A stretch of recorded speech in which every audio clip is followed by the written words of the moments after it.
आणि आता बातम्या विस्ताराने बघूयात। एक महत्त्वाची बातमी, आशीर्वाद दिला नाही तर खात्यातून 1500 रुपये परत घेणार। अमरावतीमध्ये आमदार रवी राणांचं हे वक्तव्य आहे। मुख्यमंत्री लाडकी बहीण योजनेच्या प्रमाणपत्र वितरण सोहळ्यात रवी राणांनी हे वक्तव्य केलंय। तर सरकारी पैसा रवी राणांच्या बापाचा आहे का, असा सवाल वडेट्टीवारांनी केलाय।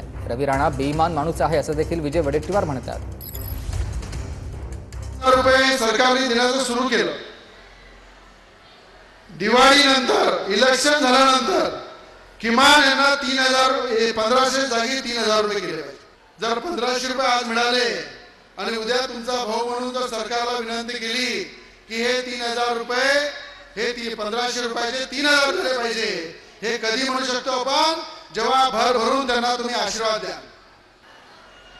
ज्यांनी आशीर्वाद दिला नाही तर मी तुमचा भाऊ आहे, ते 1500 रुपये खात्यातून वापस घेऊन येईल। बापाचा आहे काय, रवी राणाच्या कमाईचा आहे किंवा या सरकारच्या मुख्यमंत्र्यांचा उपमुख्यमंत्र्यांच्या कमाईचा आहे? महाराष्ट्रातील तमाम बहिणींना सांगतो आहे, हा रवी राणा जे म्हणलं आहे ते सरकारच्या मनातील बोललेला आहे। ते शिंदेच्या मनातील, ते फडणवीस यांच्या मनातील, ते अजित पवारांच्या मनातील बोलला आहे। ही योजना केवळ आणि केवळ मतासाठी आहे।